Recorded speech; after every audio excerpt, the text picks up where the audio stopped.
Hare Krishna, muy buenas tardes a todos. Estamos aquí, Dada Govinda y Simón Saltillo, nuestro grupo. Vamos a grabar este video para pasarlo, para tener una clase, más bien una entrevista que va a ser clase a la vez, con un invitado para mí muy especial, devoto y amigo, devoto desde su infancia, futuro líder ya y futuro líder, ¿verdad? Que va a ir recibiendo, heredando el movimiento, el liderazgo del movimiento de conciencia de Krishna, para tratar un tema muy interesante, un tema que ya lo hemos visto desde varios ángulos, desde otras perspectivas, y qué más que Srivas Prabhu, Srivas Thakur Prabhu, para compartir su comprensión, su visión, ¿verdad?, de este tema tan importante, ya que muchos estudiosos, especialistas han explicado que es una de las, digamos, grandes retos, desafíos que tienen no nada más la humanidad, sino también las sociedades religiosas, porque digamos es una nueva, un nuevo tipo de, se le llama una nueva tipo de batalla o una revolución cultural. Y precisamente estamos tratando el tema de ISKCON ante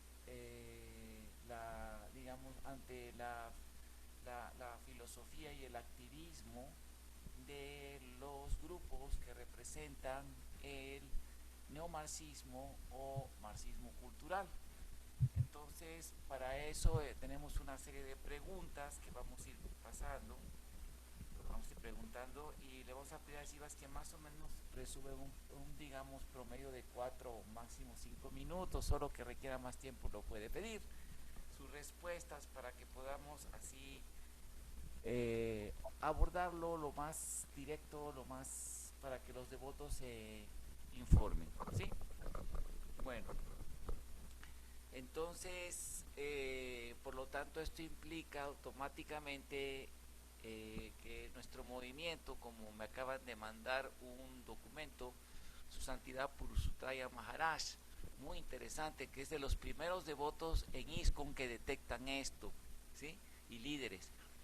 Explica cómo muchos jóvenes llegan a nuestra congregación, sobre todo influidos por la doctrinización que hay en las universidades, y traen ese digamos, bajaje, esa herencia, ese paradigma, arrastran un paradigma de estas ideas que especialmente ahorita vamos a leer aquí, que es lo que se llama el posmodernismo, y así, ¿verdad?, se les llama jóvenes progres, toda esta corriente.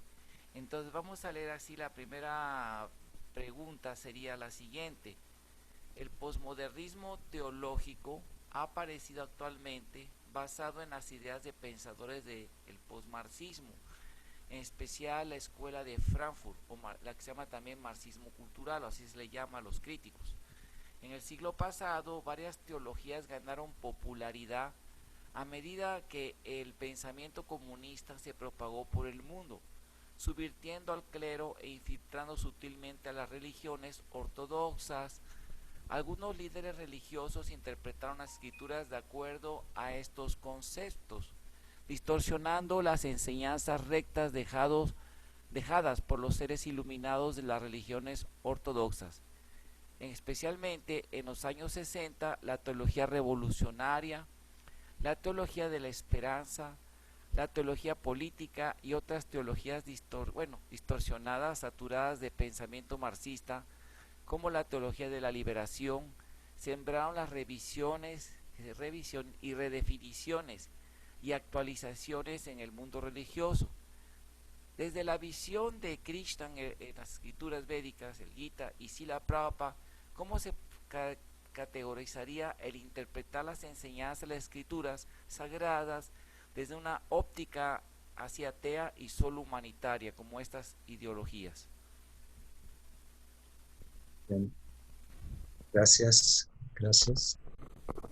Es una pregunta muy interesante. Am, ¿Cómo se puede categorizar, ¿no? De acuerdo a las enseñanzas de Krishna y de la asociación discipular específicamente que nos dejó Srila Prabhupada, sus enseñanzas particularmente, que básicamente reflejan perfectamente lo que Krishna enseña en la Bhagavad Gita, ¿no? La Bhagavad Gita tal como es, como él amorosamente nos tradujo, y nos dejó todos sus comentarios hermenéuticos, ¿no? De acuerdo a esto, creo que es muy importante entender que, bueno, como lo mencionó al principio del comentario, estos jóvenes llegan ya con una adoctrinados de cierta manera, y con doctrina me refiero a dos cosas, ¿no? Como Prabhupada menciona en la ciencia de la autorrealización en una entrevista,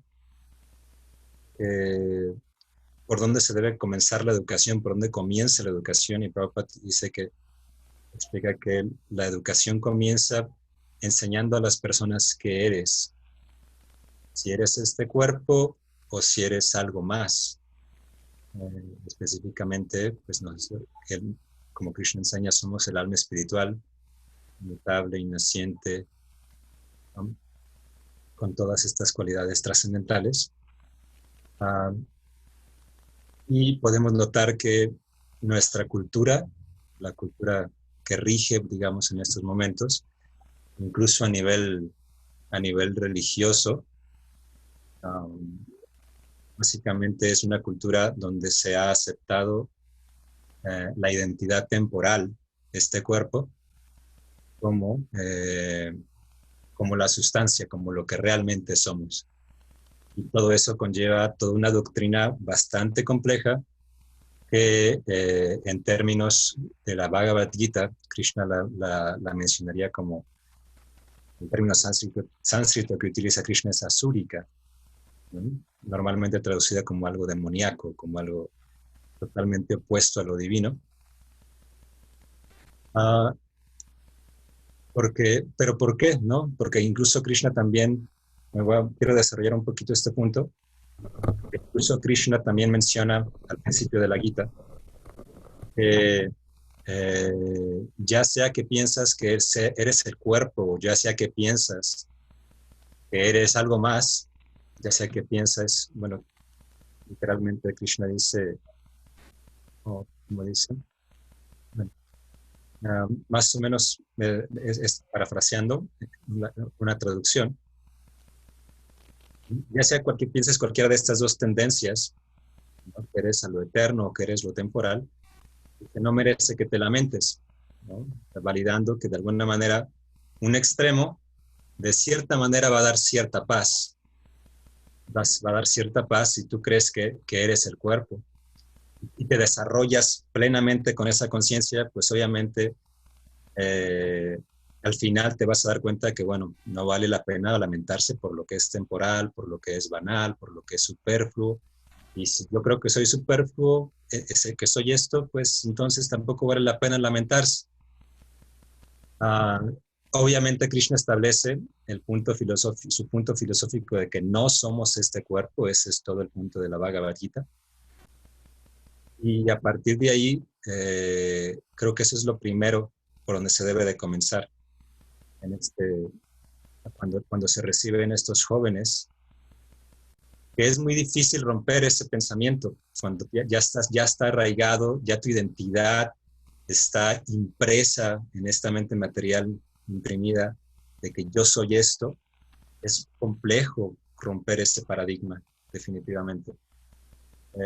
Ahí es donde, digamos que entran otro tipo de procesos, como por ejemplo, bueno, si no podemos lograr, si ellos ya están convencidos de que son este cuerpo, entonces tenemos que convencerlos de qué son en otro sentido, ¿no? Si son el disfrutador o el disfrutado, el sirviente o el amo, y empezar a deconstruir un poquito esa parte de sentirse este cuerpo y los controladores, ¿no?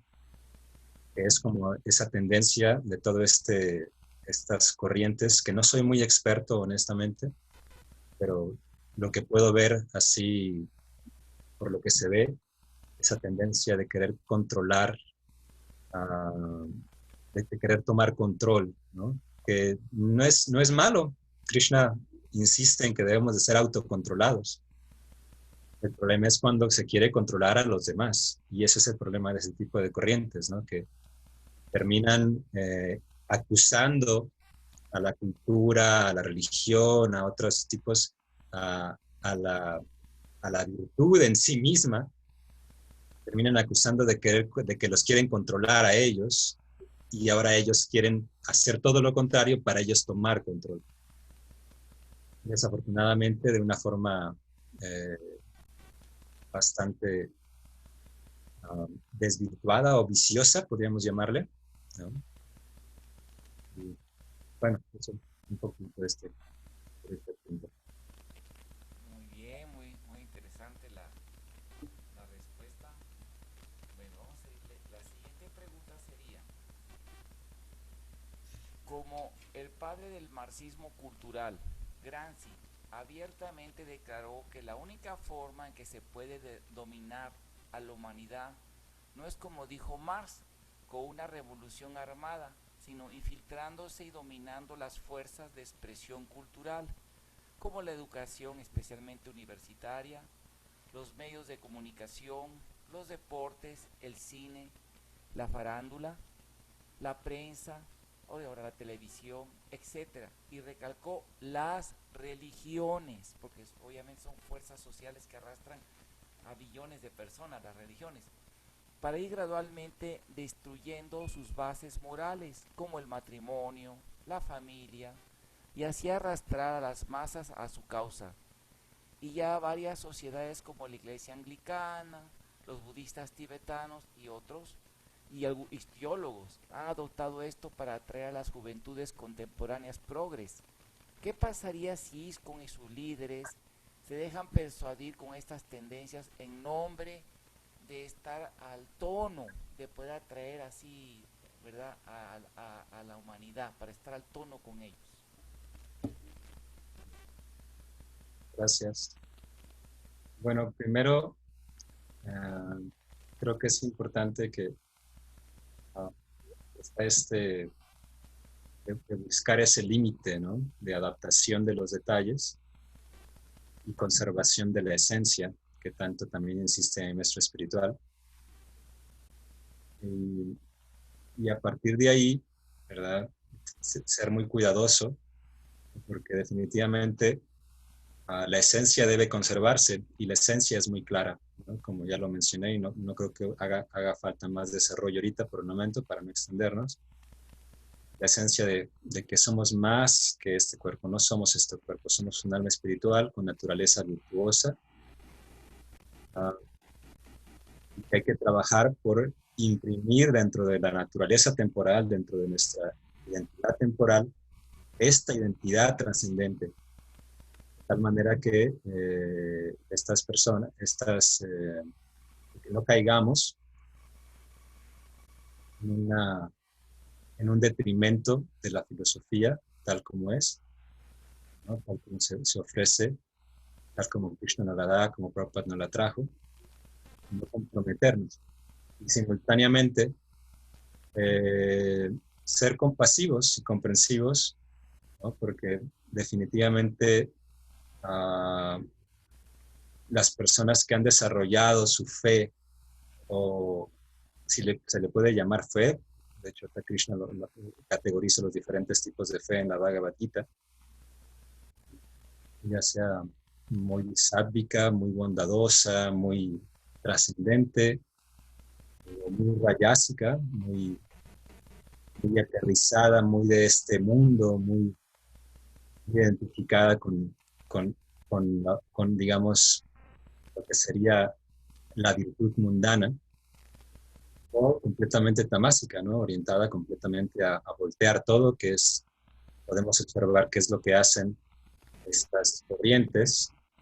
Básicamente están basadas en la idea de que somos este cuerpo, y siendo este cuerpo debemos tomar control, ¿no? Es como su idea, ¿no? Y dejarnos llevar por la naturaleza, para no sufrir, ¿no? A fin de cuentas lo que buscan ellos es dejar de sufrir, que es bastante cuestionable el método de la ideología, en el sentido de que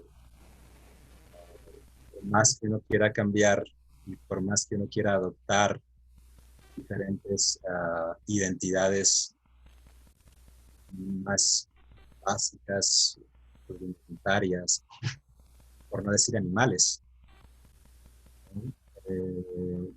Que es un poquito la idea esta, ¿no? De dejarse llevar por lo que tus sentimientos y tu idea de placer y tu percepción personal, ¿verdad? Es complicado, ¿no? Y Krishna, hay 3 versos que hablan muy claramente al respecto. Dos Bhagavad Gita 3:33, 34 y 35. Donde Krishna hace un desarrollo muy acotado, pero muy, muy, muy poderoso al respecto, donde él dice que no vale de qué vale la represión, ¿no? Incluso aquellos que tienen conocimiento van a actuar de acuerdo a su propia naturaleza. Sin embargo, también inmediatamente Krishna aclara que los gustos y aversiones que tienen nuestros sentidos, incluyendo la mente, incluyamos la mente ahí, ¿no? Que esas orientaciones que se desarrollan en las identidades que desarrollamos en este plano mundano, pueden ser obstáculos muy grandes, ¿no? Y a partir de ahí, uno no debe dejarse llevar por los gustos y aversiones de los sentidos. Ya después habla de Dharma, es muy interesante, el famoso verso de desempeñar la propia virtud, desempeñarse con las propias virtudes, aunque tengan defectos, y ser destruido con ellas, que desempeñar la labor de otros o las virtudes de otros. Es bastante amplio, pero... Ok. Bueno, muy bien. Ahora vamos a entrar. Estoy hablando este antecedente porque a partir de la caída del muro de Berlín en 1988, usted era muy chiquito en ese tiempo, en esa época cuando se cayó el muro de Berlín, ¿cómo se llama? Todos pensábamos que había muerto toda esa ideología. Después de todo ver, porque los que vivimos todas esas cosas, vimos que había esa situación en algunos lugares más, en otros lugares menos. Vimos a la gente activista, de esta gente manipular por jóvenes, en fin, todo eso. Pero esta época fue una época muy buena, y cuando me tocó volver a mis estudios académicos, fue también una época en que estaba libre de eso, pero más o menos de 2010 para acá iba ya cociéndose, pero ya de 2010 para acá agarró fuerza otra vez este nuevo resurgir, ¿verdad? De la práctica del comunismo, del marxismo, ¿verdad? El neomarxismo se le llama ahora. Entonces, por eso estamos siendo referente al pasado, porque esta gente era gente muy bien preparada, o sea, no era gente que toma las cosas a la ligera, son gente sumamente, ya tienen manuales desde la época de la Unión Soviética. Voy a leer aquí, en el tratado del US Congress, o sea, el Congreso de Estados Unidos, House Committee on American Activities, Investigation of Communist Activities in the New York City Area, 83, Congreso primero, dice julio 8 de 1953, se afirma lo siguiente, voy a leerlo, ¿sí? Dice, en Estados Unidos los marxistas se infiltraron en las iglesias cristianas y entraron en los seminarios,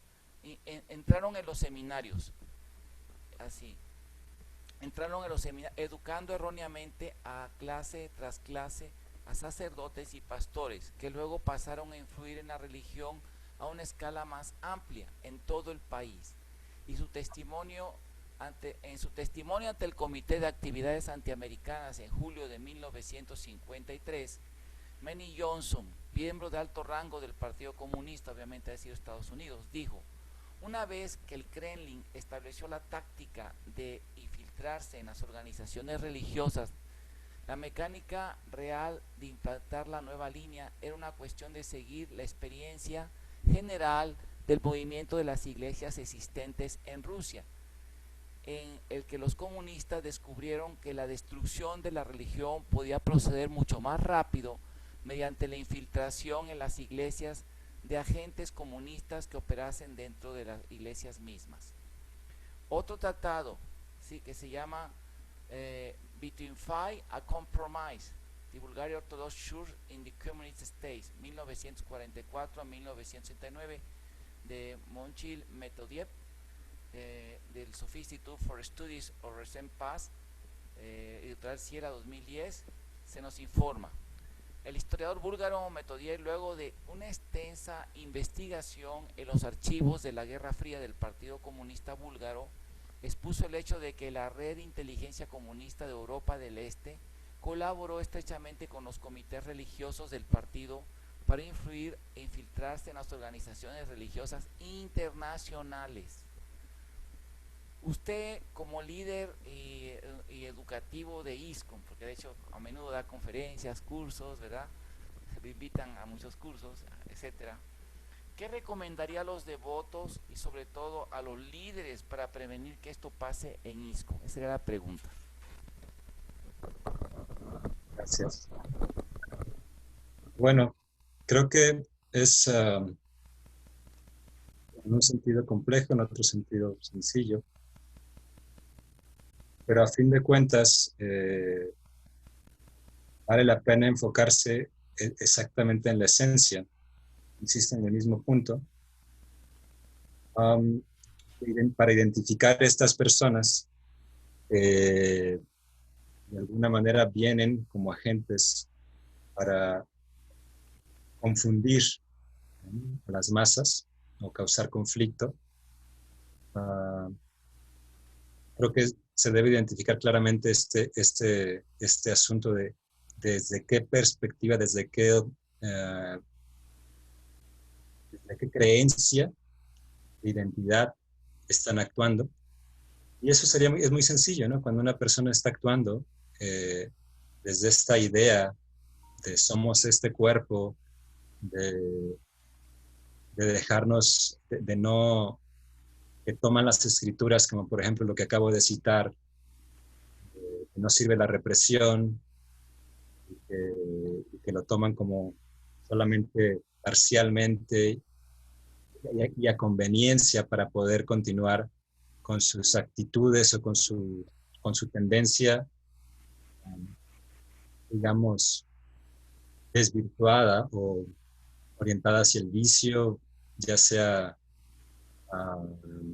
vicio ideológico, vicio sexual, vicio, cualquiera de estos que podamos encontrar. Creo que es sencillo identificar esa parte y ya sea neutralizar, ¿no? con la misma escritura, que esa no es la doctrina que enseña Krishna y no es una doctrina funcional que realmente traiga libertad a la identidad, ya sea individual o colectiva. Que realmente lo que se busca y lo que este proceso, este movimiento internacional para la conciencia de Krishna lo que busca es brindarle a las personas realmente una libertad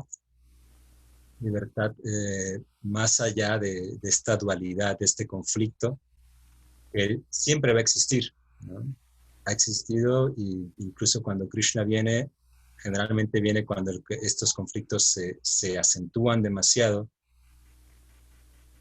Y bueno, y la labor de aquellos que quieren representar, que quieren hacer este servicio para Krishna, para la asociación discipular, es básicamente establecer estos principios básicos, ¿sí?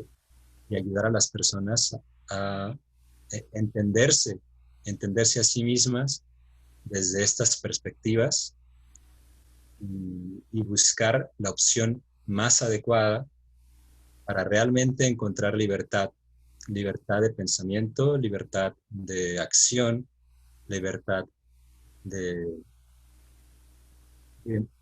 la voluntad en sí. La voluntad en sí es también todo un tema bastante complejo y que muchas personas muy inteligentes lo han tratado.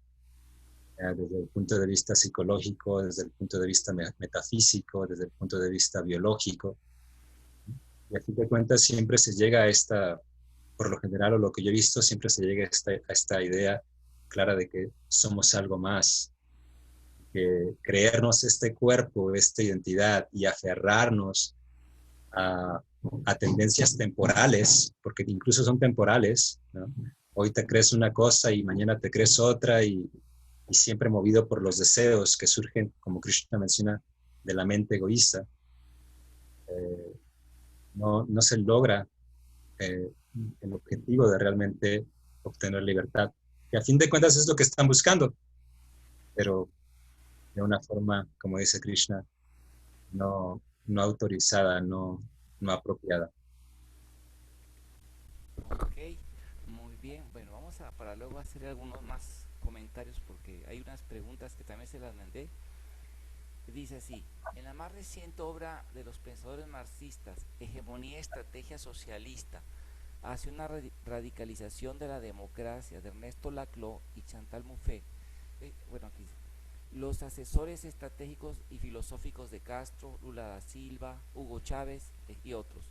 Nos explica que ahora la revolución marxista para tomar el poder no debe ser con los obreros, que están muy interesados en el desarrollo económico, sino con los grupos de lucha social, como los colectivos del género, entre paréntesis, feminismo, LGTB más Q, aborto, los pro marihuana, los ambientalistas, veganos, etcétera, una gran lista. Así, el posmodernismo teológico ha aparecido actualmente basado en las ideas de todos los pensadores del marxismo cultural, en especial la Escuela de Frankfurt, donde destacan Herbert Marcuse, Wilhelm Reich y más recientemente Michel Foucault, etc., donde predominan las doctrinas como la teología queer, la teología homosexual, la liberación, la teología feminista, la teología de la liberación negra, que reinterpretan las escrituras desde esta óptica en nombre de los derechos de las mujeres, la diversidad sexual, el pansexualismo, el terminar con la familia natural, pues es la base del capitalismo, apoyar la revolución sexual, el apoyo del aborto, y para ello hacen libros y películas como Cristo Promiscuo, Cristo LGTB, afirman que los personajes de la historia bíblica eran así y también de la historia védica, ya hay en India eso, y reinterpretan los pasajes que rechazan o proscriben estas conductas para legitimar esto. ¿Cuál es el Siddhanta Vaishnava enseñado por Srila Prabhupada sobre estas conductas y todo esto? Muy bueno. Sí, creo que es importante empezar con esa parte, ¿no? Del Siddhanta, y creo que no necesito moverme mucho en ese sentido, porque aunque se puede aceptar, se puede entender esta,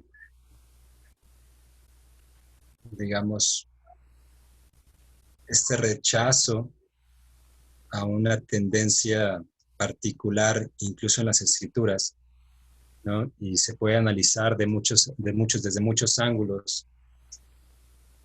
Aún así, creo que la esencia, el Siddhanta, como lo menciona usted, bro, sigue siendo el mismo. No somos este cuerpo, somos más que este cuerpo. ¿Okay? Y es el camino que Krishna nos menciona específicamente para lograr lo que él mismo recomienda, que es el control de los sentidos, el control de la mente por medio de la razón. Y aunque todas estas personas como se están orientando de cierta forma a todos estos grupos, digamos, que han sido lastimados, ¿no? De cierta forma, podría llamarse así, ¿sí?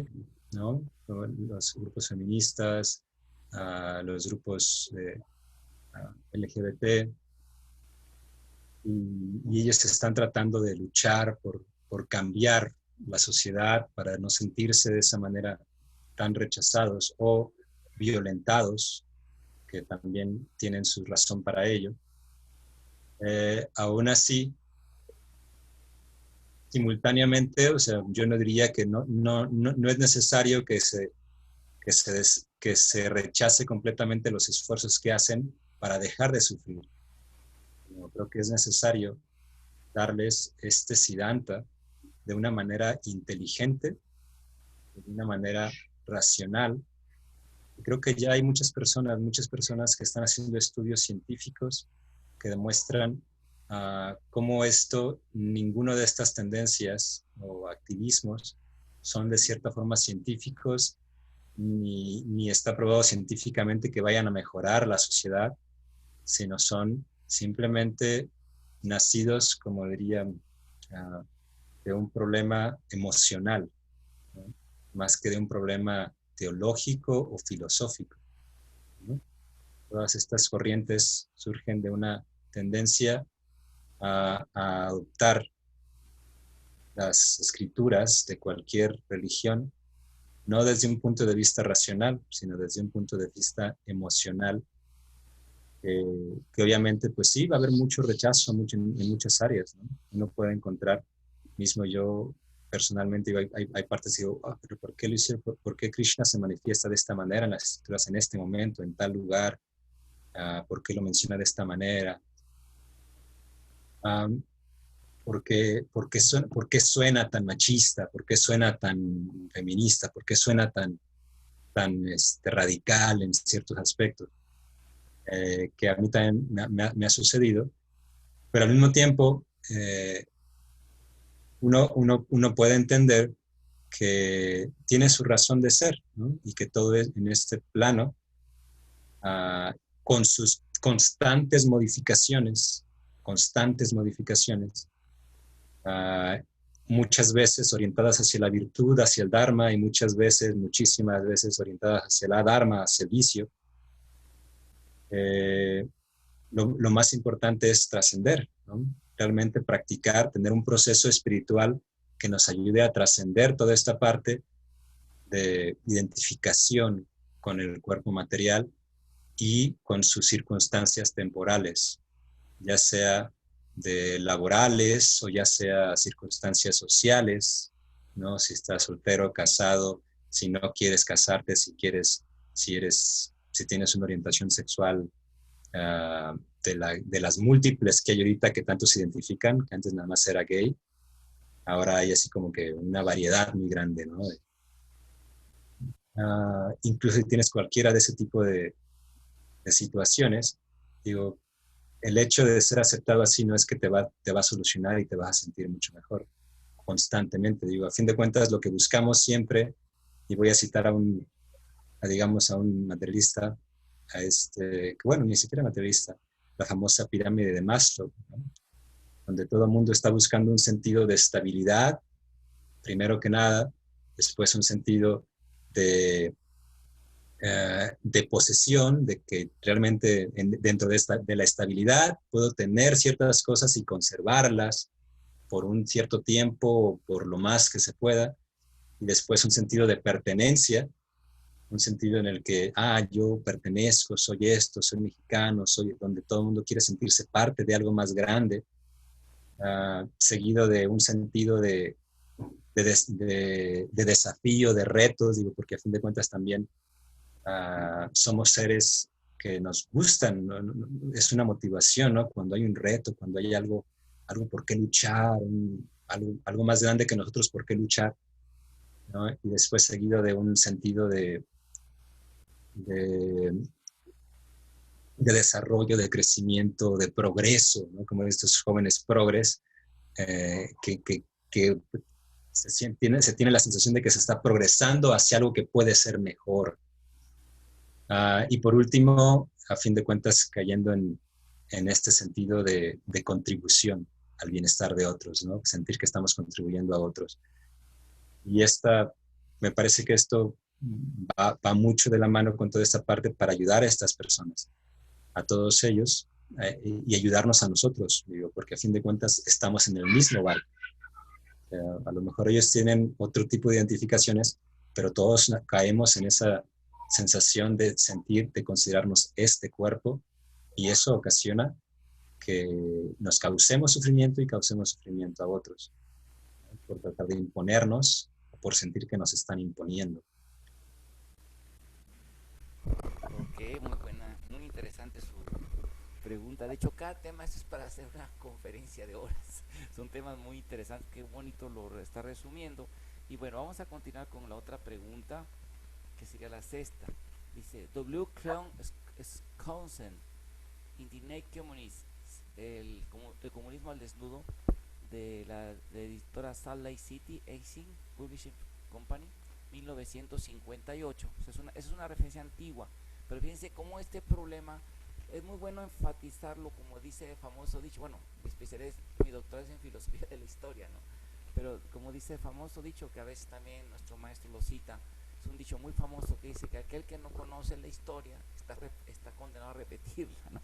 Pero es que esto sí, estas técnicas se están repitiendo, pero esto es para evidenciar cómo ya pasó esto. O sea, ¿por qué lo digo? Porque ahorita, lamentablemente, nuestro movimiento de conciencia de Cristo, por la misma juventud y la falta de preparación en el liderazgo, o sea, honestamente, son poquitos los que tienen una preparación profesional, aparte de grandes santos, que sí lo son, y grandes santos, porque son muy, no se requiere ser un PhD para ser un gran devoto, o sea, realmente eso nada que ver, ¿no?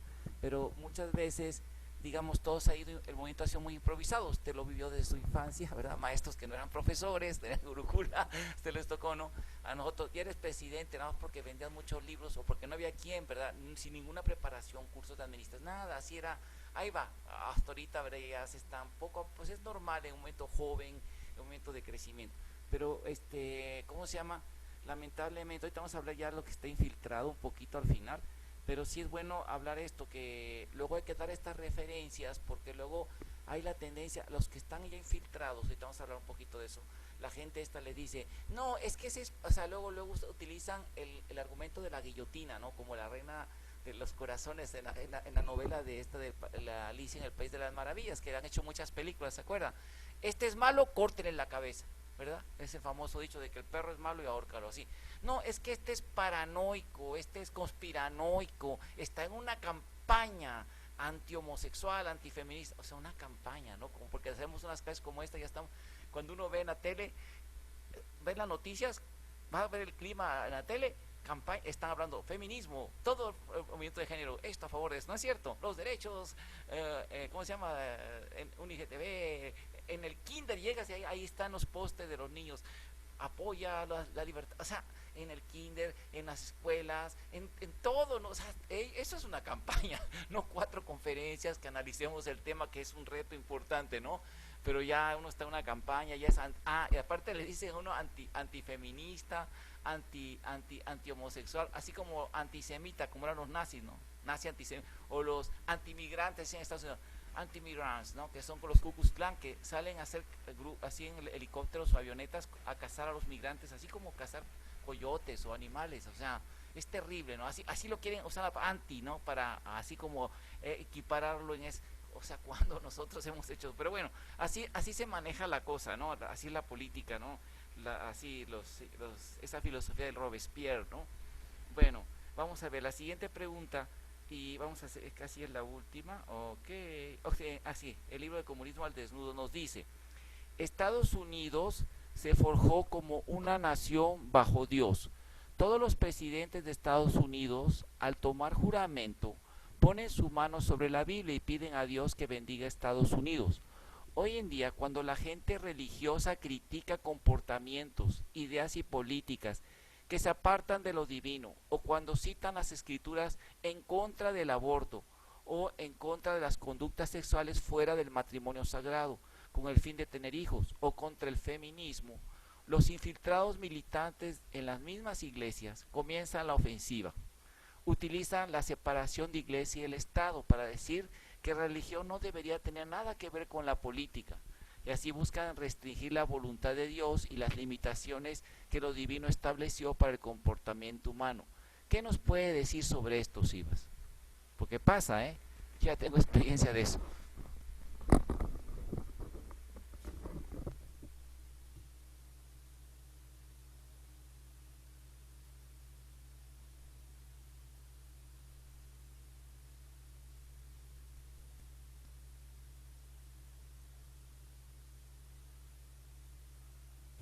Ah, perdón, perdón. Vuelva a Ahora opinar. sí, sí se escucha ya, ¿verdad? Ya se escucha. Sí, mencionaba que creo que es importante también reconocer esta tendencia de la entidad viviente de querer tomar control y como lo menciona, ¿no? Querer limitar, ¿no?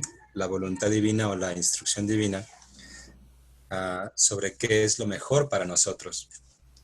Y obviamente intentan separar esta parte de la religión y la política. Sin embargo, a fin de cuentas, como dice mi maestro espiritual, eh, solamente tomando lo que conviene no se construye realmente una sociedad firme, ¿no? Siempre va a haber mucho conflicto. Y Krishna, de cierta forma, nos da un sistema muy, muy amplio donde se mueve una sociedad, ¿no? Me gusta mucho como lo presentó una vez mi maestro espiritual como un eje X y un eje Y de Varna y Ashram.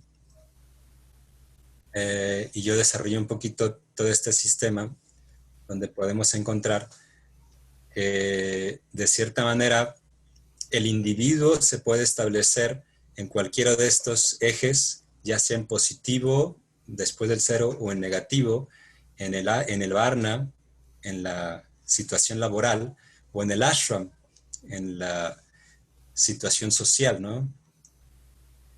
Uh, y esto, de cierta forma, ¿no? Krishna nos da bastante amplitud para poder ver una sociedad cómo se va desarrollando y orientando hacia la virtud, que es el cuadrante 1, positivo, positivo, pero al mismo tiempo a veces se mueve la mayor parte del tiempo se mueve entre los cuadrantes 2 y 4, ¿no? Que es a veces un varna positivo, un ashram negativo, o viceversa.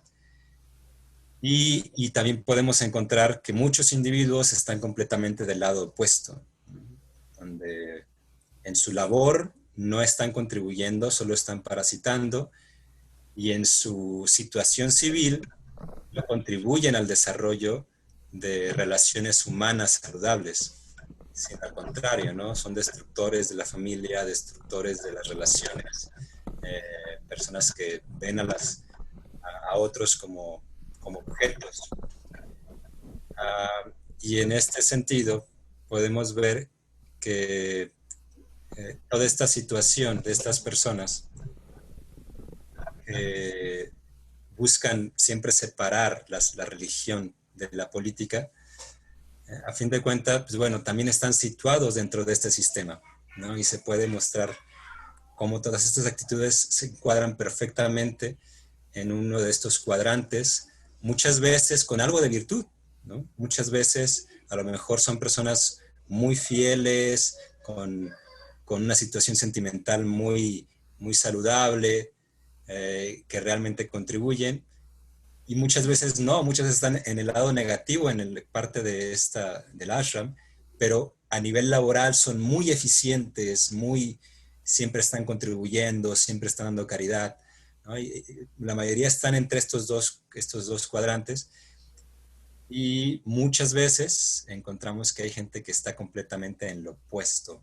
al Dharma, en lo opuesto a la virtud, ¿no? En el cuadrante 3, que es un cuadrante del vicio en todo sentido. Y creo que esto es algo que se debe desarrollar mucho más. Estamos trabajando en esto porque se puede dar luz, mucha claridad, mucho prasad de las instrucciones de Krishna,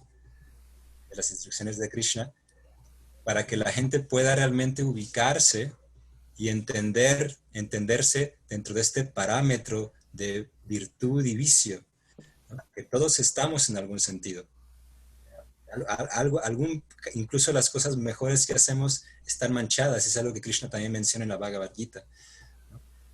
Incluso los esfuerzos más virtuosos, es muy seguro que estén manchados de algún pequeño defecto. Entonces, bueno, es un tema bastante amplio, pero creo que es algo que se puede desde la teología y la psicología y la sociología que presenta Krishna, que obviamente tenemos que desarrollar más profesionalmente, más académicamente y al mismo tiempo más, ¿cómo se le puede decir? ¿Cómo le llaman estos, los científicos que hacen difusión? Se me fue el término. Divulgación. Eh, Divulgación. Divulgación científica. Necesitamos también hacer divulgación espiritual desde esta perspectiva, ¿no? Desde entender ampliamente la sociología que presenta Krishna. Y dar oportunidad que las personas lo puedan analizar, digo, porque obviamente hay mucho desarrollo en todas esas áreas, mucho desarrollo, falta mucho más, ¿no? Falta mucho más desarrollo, pero creo que Krishna y las aportaciones que Krishna da en la Gita, las aportaciones que se dan en el Bhagavatam, pueden ser un verdadero oasis, ¿no? De paz y tranquilidad para todas estas personas incluso, ¿no? Incluso que están refugiadas en la idea de ser este cuerpo y proteger ampliamente las tendencias naturales de este cuerpo. Eh, Incluso para ellos todo esto puede ser un gran oasis de sabiduría y que traiga paz, realmente paz al corazón de todas estas personas. Ok, bueno, nada más una pequeña nota de información. Yo conocí a un profesor que se llama Javier de la Mora, es doctorado, se hizo su máster, hizo aquí, salió de la normal superior e hizo su máster en la UNAM y luego doctorado en la Universidad la Complutense o la de Madrid, una de esas universidades fue, creo que la Complutense. Y muy piadoso, le interesó la conciencia de Krishna. Estoy hablándole de 1900, antes de 1900, cuando empezaba el internet, 96, 97, que iba a haber el Congreso de Ciencia y Religión que hizo el Bhaktivedanta Institute allá en Calcuta, el primer congreso, creo que el segundo congreso. Incluso quería ir, estaba muy motivado, este joven, muy buena gente. Le interesó Krishna, lo trajo una persona muy piadosa que venía al templo, que era Iván Torrió, lo conectó y muy piadoso, leyó todo el Bhagavad Gita, pero luego un día que fui a su casa me habló, ven para acá, y fui a su casa y todo, y me enseñó él allá lo habían adoctrinado, ya estaba otra vez el regreso del comunismo marxista, y me enseñó libros que él tenía, porque era como muy fan, pero empezó como digamos, a tener a desencantarse de todas las ideas.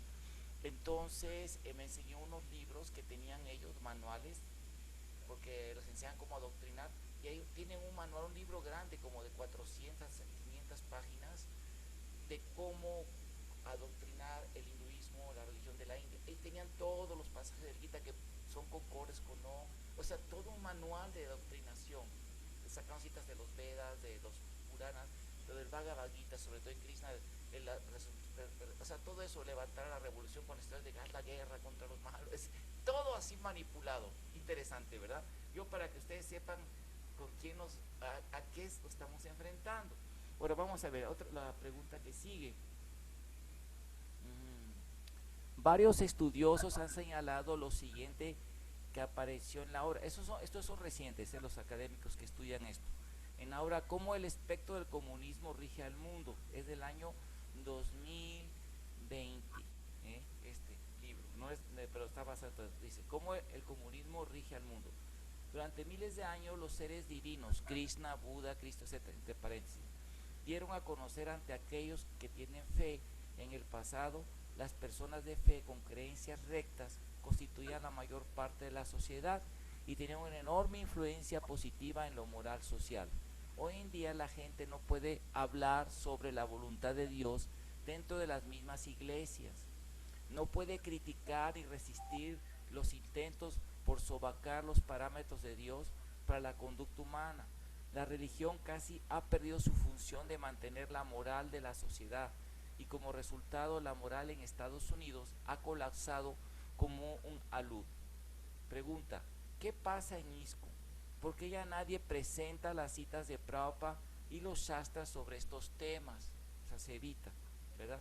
Pues hemos tenido experiencia que en ciertos lugares de Sudamérica, que los progres, supuestos seguidores, inmediatamente hacen una campaña de silenciamiento Y si alguien toca este asunto, y hasta ciertas figuras líderes espirituales no hablan directamente las enseñanzas de Prabhupada contra esta ideología, sino que la reinterpretan. ¿Qué pasará en el futuro en ISKCON si no se toman medidas contra esto? 5 minutitos máximo, pero muy bueno. Sí. Creo que lo importante aquí, a fin de cuentas, creo que estas personas, obviamente, como usted lo mencionó, adoctrinadas, ya con toda una cultura idealizada de lo que se quiere, de lo que ellos quieren, y que lo que piensan que es más progresivo, que da mayor progreso. De cierta forma, su intención, aunque yo le llamaría temerosa, insegura, digo, porque a fin de cuentas yo son temas que pienso que se deben hablar abiertamente y que se debe de exponer abiertamente cómo es que todo este tipo de ideología no va de acuerdo con la conciencia de Krishna y no va de acuerdo con la esencia de lo que nos enseñó Prabhupada, ¿no? Obviamente, yo sí soy partidario personalmente de entender muchos de los comentarios de Prabhupada desde el tiempo que estamos viviendo nosotros y entender también el tiempo en el que Prabhupada vivió. Y podemos también ver, y esto obviamente puede ser muy, muy amplio, y yo incluso acepto cualquier corrección, pero me queda muy claro para mí que Prabhupada,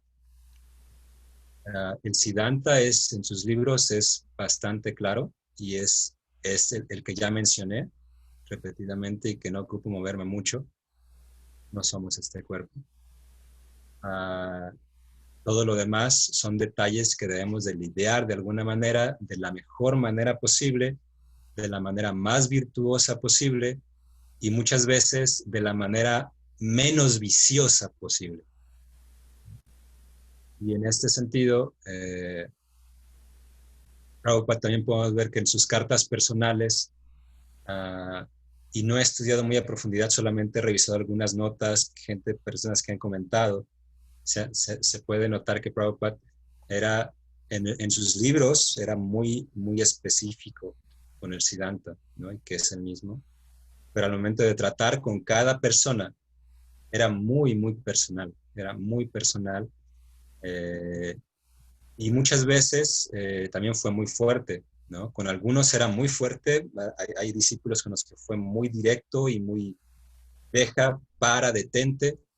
Y con otros fue mucho más suave, mucho más cuidadoso, ¿no? Pero eso es a nivel personal, ¿no? Fueron los tratos personales que creo se deben de tomar como algo aparte del Siddhanta y de lo que se debe de presentar directamente. Y creo que no hay ningún conflicto. O sea, a fin de cuentas, si se presenta el Siddhanta tal como es, el Siddhanta es este, ¿no? No somos este cuerpo. No somos este cuerpo, número uno. Y número dos, tenemos un cuerpo.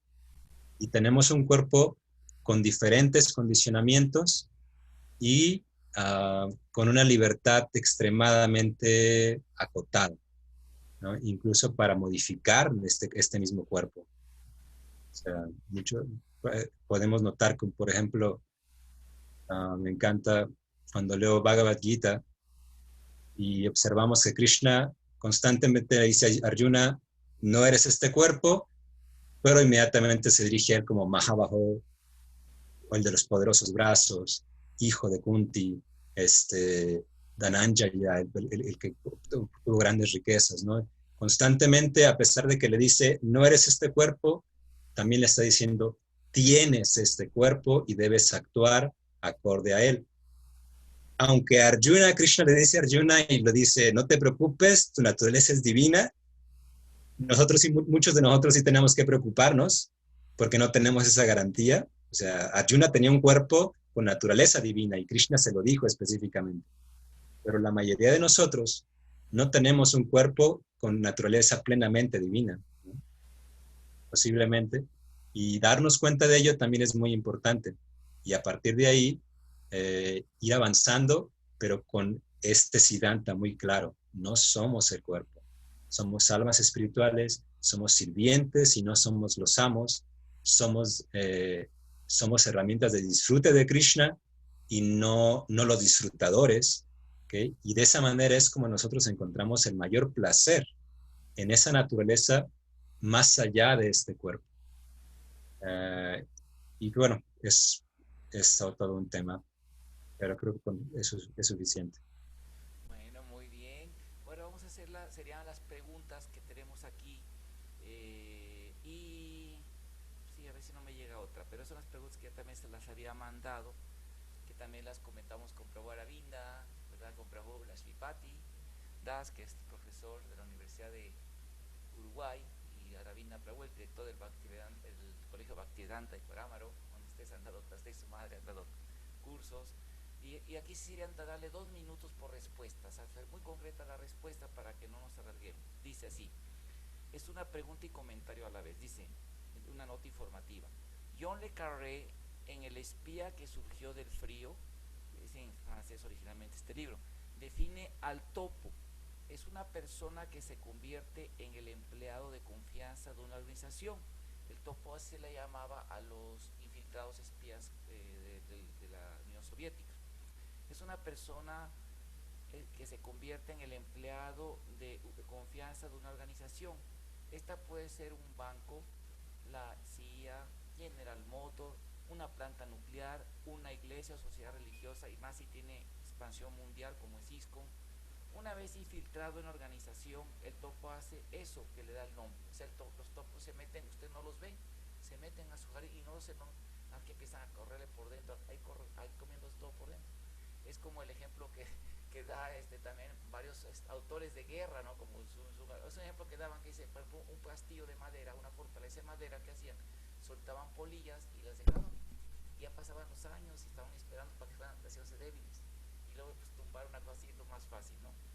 Esa es la idea, ¿no? Del topo. Muy bien, ok. La historia está llena de ejemplos de topos que vinieron de la URSS y los países comunistas que se infiltraron en Estados Unidos y otros países para sabotear y adoctrinar. Por ello la pregunta es, ¿no cree usted como líder oficial de ISKCON que los otros líderes deberían ser rigurosos y tomar muy en serio en esto? 2 minutitos. Definitivamente, creo que debe de ser uno muy cuidadoso. Creo que todos los líderes que tengan un cargo específico, que tengan gente de los que tienen su vida espiritual, que son responsables de su vida espiritual en algún nivel, deben de ser muy cuidadosos, obviamente, ¿no? Ya que, bueno, y aunque parece complicado, creo que puede ser algo que se puede romper de raíz siempre y cuando uno esté bien aferrado al Siddhanta. Ok. Bueno, segunda pregunta. En los ejemplos estudiados de los topos soviéticos, fue que infiltraron mujeres para llegar a ser las secretarias de los líderes militares, del gobierno, etcétera, y otras, y de ir hacia arriba. Además, en las universidades les pagaban becas jugosas a los profesores y directores para que permitieran la doctrinización sistemática del marxismo. ¿Cómo ISKCON debería hacer para no caer en estas seducciones? Pues quien llega a regalar Lakshmi a los templos y líderes, de inmediato compra el poder y estatus, no importa la condición de vida que lleve. Y si gente de estas ideas hace eso, puede comprar y dominar con el tiempo a ISKCON. Sí, muy interesante, ¿no? Porque podemos ver muchos casos al respecto. Creo que es una parte importante que hay que practicar, ¿no? Dentro del liderazgo, es el contribuir más,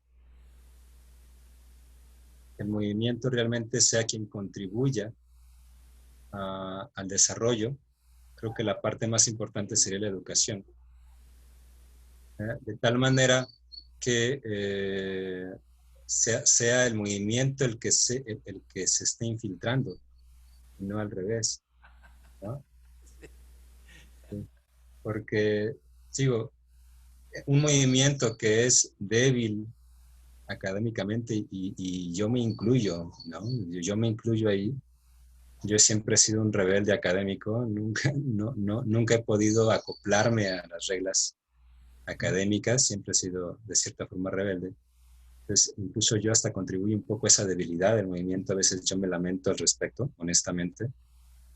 Pero en última instancia creo que la importancia ahí es esa, o sea, que el movimiento debería de estar contribuyendo más, como dice mi maestro espiritual también, en vez de estar esperando y creando situaciones para la que la gente dé, como por ejemplo estar creando templos y templos y templos, y sí se está captando mucha gente y mucha gente se entusiasma y la gente empieza a donar y empieza a dar y empieza a mantener los templos, y a fin de cuentas son circunstancias donde, aunque todo depende de Krishna, externamente, ¿verdad? Son estructuras que dependen de otras personas externas, ajenas. ¿Okay? Y no se está creando la estructura de donde realmente es la institución la que está realmente contribuyendo. Es la institución la que está realmente infiltrándose y que está haciendo que la sociedad quede endeudada. Y de esta forma, creo que es muy, muy importante. Obviamente se puede hacer, esto que estoy mencionando es superficial todavía, se puede desarrollar mucho más todo este concepto, ¿no? Pero la esencia básica es esa, ¿no? Que realmente el movimiento se vuelva el donatario, no el que está recibiendo constantemente.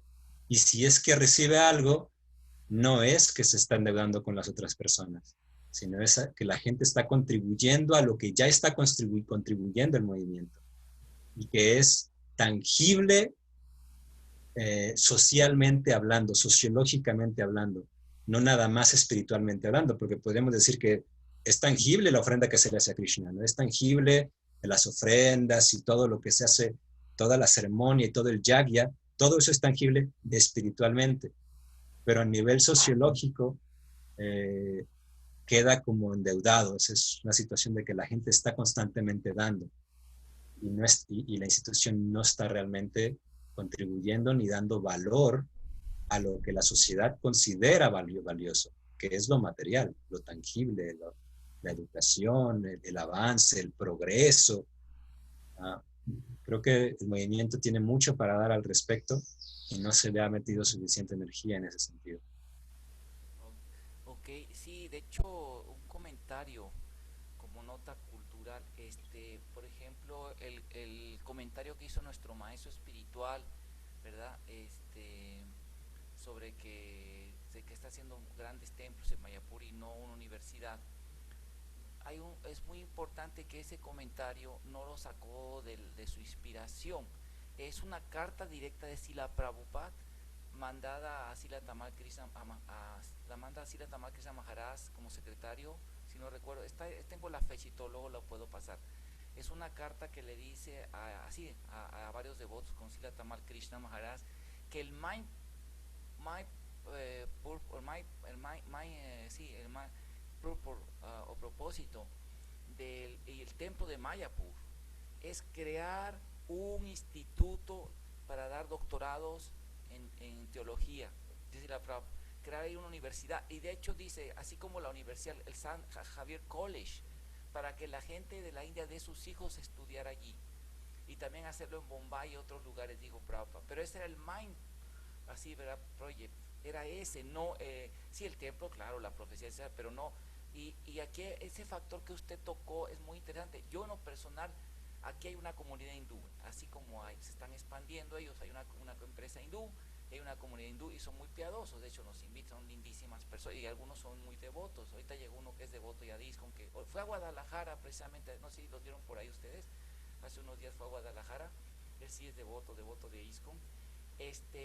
me escribió antes de ir a Guadalajara, le dije a Govinda Charán y quiere ir por allá. Bueno, resulta que es interesante que, por ejemplo, ahorita con la diáspora hindú, una cosa que salvó a ISKCON económicamente en Estados Unidos, en Canadá, donde hay muchos hindúes, en los países que hay muchos hindúes, como hay muy pocos occidentales en los templos, personal occidental, y los hindúes son los que frecuentan y todo eso, ellos también son económicamente muy exitosos. Entonces son los que están manteniendo los templos. Ya los templos no dependen, digamos, no son ni la venta de libros, ya no dependen tanto de los negocios que hace el mismo templo, sino depende más de las grandes donaciones. Yo vi en Los Ángeles, por ejemplo, vamos a subastar una guirnalda de Rumini Dwarkadis. ¿Quién da? Y ponen, a ver, ¿quién ofrezca? Y uno, yo pongo $1,000, otro, no, yo 3,000, yo 4, y así hasta $15,000 se juntan con una guirnalda, ¿sí? Estamos hablando de dólares. Entonces, con eso el templo está, ¿no? Y claro, obviamente, ¿qué se ha visto con eso en el templo?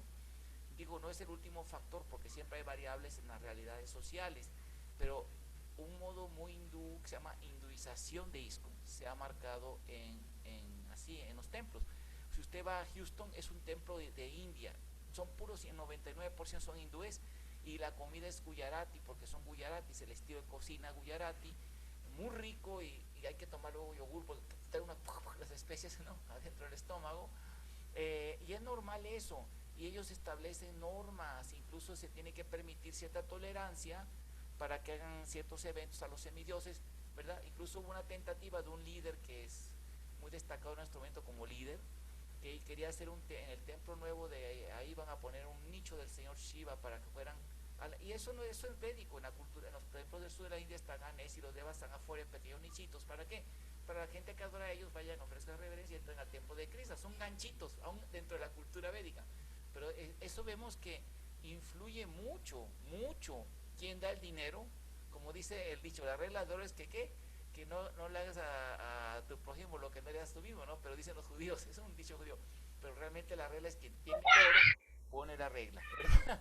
Entonces sí, gente de esta, yo no voy a hablar aquí nombres dónde, pero hay fotos y todo de gente que es de esas tendencias, de esos grupos que como dan dinero, ya permiten. A mí me tocó ver un festival que es como el Ratra Yatra, que es un festival de procesión de lanchas, y lo he manifestado y me he ganado la simpatía de algunos de nuestros líderes aquí, que una persona que se va vestido de devota con ropas de devotas femeninas de hindúes, y trae a sus amigos y hacen una comparsa tipo carnaval en el mero kirtan, están así haciendo todo un show, ¿no?, para mostrar al público que están aceptados, y dan porque dan dinero. ¿Me explico? Entonces estos, como estaban platicando, que estos problemas, esos grupos actúan así, hacen una prueba piloto, una prueba pequeña en un lugar, por ejemplo México, y de ahí lo van a ir extendiendo, como el ataque al templo que hubo al templo, ¿verdad?, los grupos feministas, es como el primer prueba piloto para irlo extendiendo luego más y más. Entonces sí es un tema que se debería de tener conciencia, ¿verdad? Bueno, vamos a pasar ya prácticamente casi a la última pregunta. Dice, ok, aquí está, dice, la activista del movimiento de género, Sarah Winter, es actual, ahora ella fue de las senadoras de Brasil, trabajó con Bolsonaro, ¿verdad?, con este presidente. Sarah Winter es activista, ella fue activista, pero por las situaciones que pasaron, ella, por la falta de apoyo de esos grupos, porque en realidad ella se volvió una persona provida, etcétera. Declara que ella recibió entrenamiento sistemático en Europa Oriental para adoctrinar y hacer proselitismo a favor del aborto, feminismo, LGTB+Q, etcétera. Y le enseñaron a seducir a los líderes de todas las esferas políticas, académicas, medios de comunicación y religiosos. Así, ¿no sería bueno que los líderes de ISKCON volteen a ver el peligro que representa estas nuevas formas de batalla cultural para que estén prevenidos y cuidar la misión de Srila Prabhupada? Sí, yo creo que sí, es importante que estén prevenidos. Totalmente de acuerdo.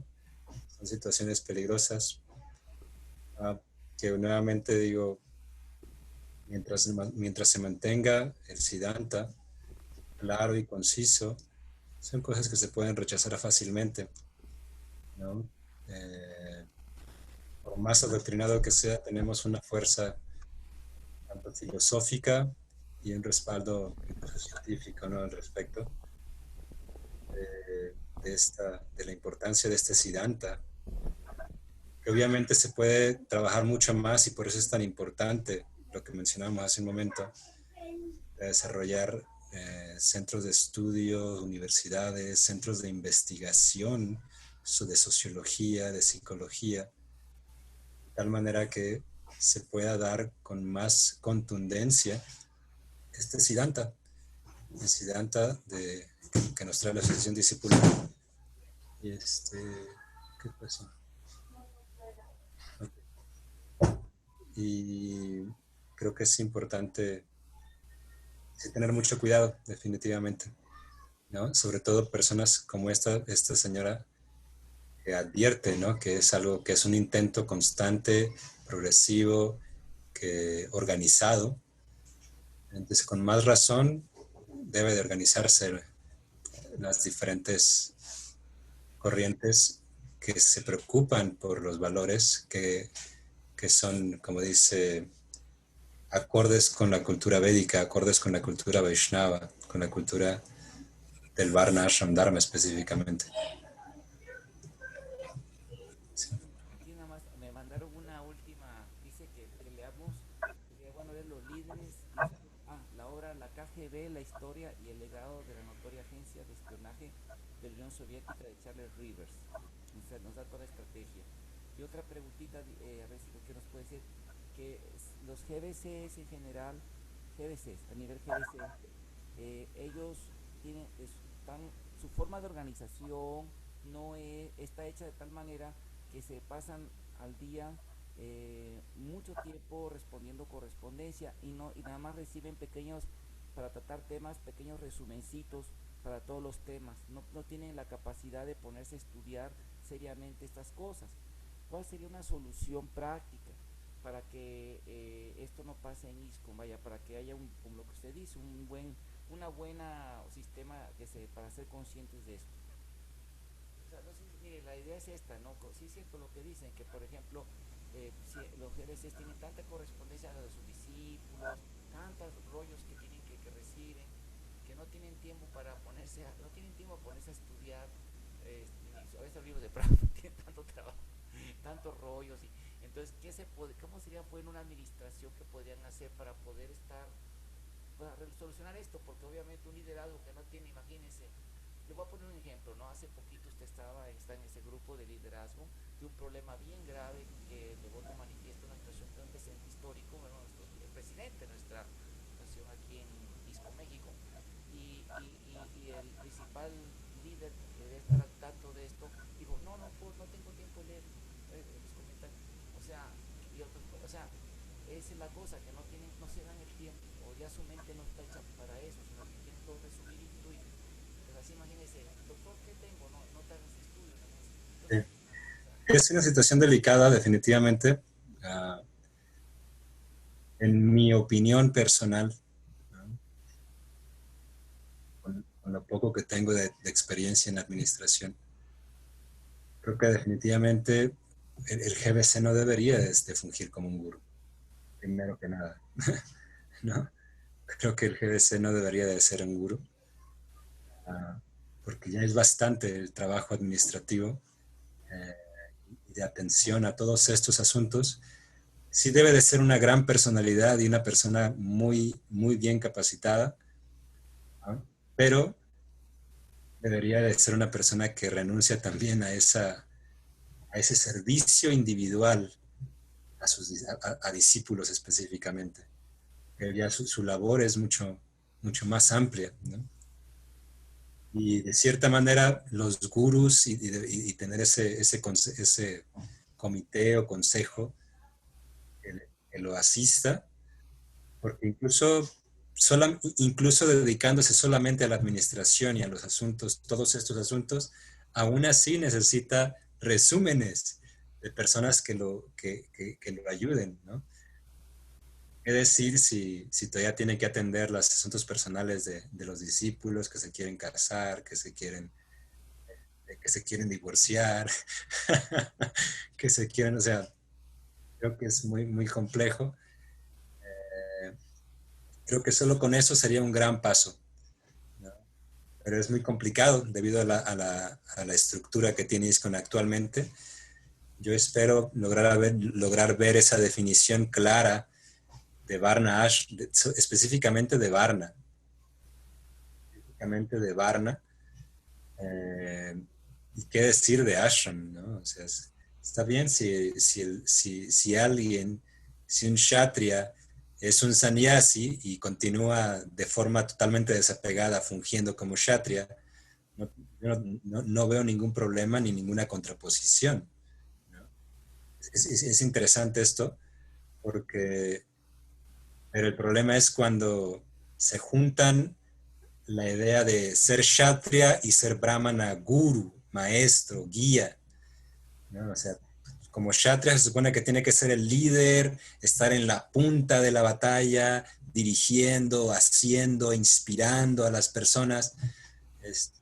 Pero la labor del brahmana de ser un guía, él está atrás siempre, ¿no? Porque también es el trabajo de asistir personalmente, de estudiar a profundidad para poder asesorar adecuadamente al kshatriya.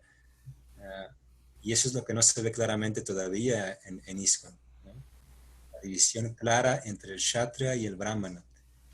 ¿Qué decir si agregamos el factor sannyasi? Si agregamos el factor guru.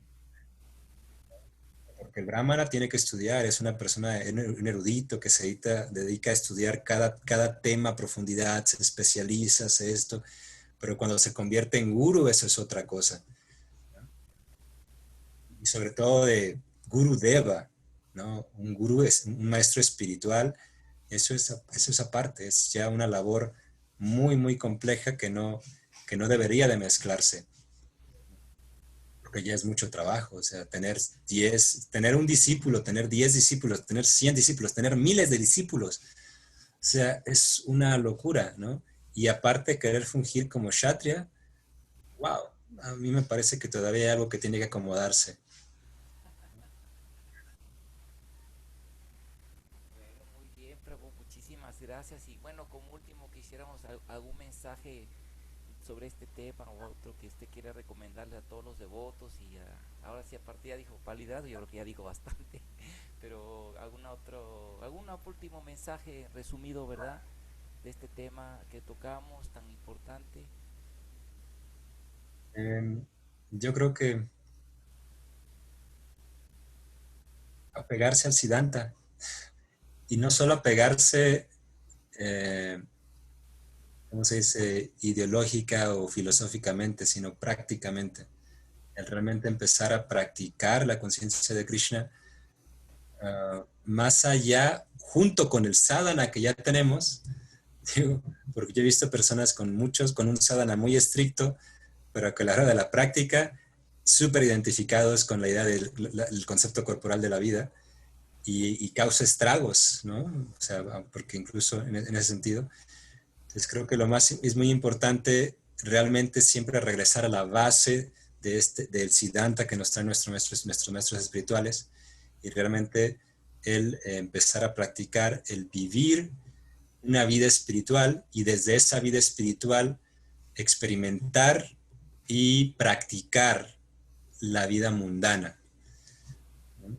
Pero siempre desde esta idea, de tal manera que cada vez causemos menos ansiedad, cada vez tengamos menos ansiedad y más fácilmente podamos establecer nuestra identidad temporal en el Dharma que le corresponde, en el Dharma que es su naturaleza y al mismo tiempo irla elevando, digo, porque el proceso es gradual, o sea, uno puede, desde mi entendimiento del Varnashram Dharma, no es algo estático, es algo en el que uno puede ir progresando constantemente, ¿okay? A nivel de Varna, digo, es una cuestión de capacitación, de naturaleza, de momento, de, de varios factores, y de ashram, pues ya es una cuestión fisiológica, ¿no? Ya habrá momentos en los que personas puedan mantenerse célibes y que estudiar, y habrá momentos en los que le exige el cuerpo el casarse, y poder prever todo eso es muy necesario de forma práctica, ¿no? Entonces, junto con el sadhana, junto con todo esto, es importante realmente enfocarnos siempre en este siddhanta. No somos este cuerpo, pero tenemos este cuerpo y hay que, como me le llamo yo, ejecutar el papel lo mejor posible, lo mejor que podamos. Y aún así va a haber defectos, y vamos a ser criticados, y vamos a ser, etcétera, etcétera. Pero ese sería como el mensaje básico. Por favor, es lo que Prabhupada nos pidió, no nos identifiquemos con el cuerpo, no nos identifiquemos con todo esto, pero sí ejerzamos todos estos papeles de la mejor manera posible y de la manera más consciente de Krishna posible. Sí. No fue muy cortito el mensaje, pero bueno. Sí, Pues muchas gracias, gracias. Prabhu Siva. Ya no le quitamos el tiempo porque Prabhu Siva está en recuperación. Ahí me parece, piensa que es COVID, no se ha checado y no quiere checarse. Le decimos, vamos a salud primero. Pero Krishna haga que pronto esté bien de salud y para que usted y su familia esté muy bien, ¿verdad? Y así, bueno, Prabhu, es un placer y me da mucho gusto que usted esté ahorita participando también en este grupo de liderazgo de ti, porque yo les estoy recomendando mucho a los devotos que por favor, pues ya no solo nuestra generación también va para afuera, ya los discípulos de Prabhupada ya están más en Goloka ahorita, ¿no? Que aquí en la tierra, y nosotros también. Entonces usted, esta generación, usted le va a querer de golpe, así de, va a caer de así de, pongan en la espalda, ahí está así de repente, ¡pum! Qué bueno que usted está estudiando también, ayudando a más de los jóvenes, educándolos, que es muy importante estar consciente de todas esas esferas y pues bueno, porque son el futuro de esto, ¿no?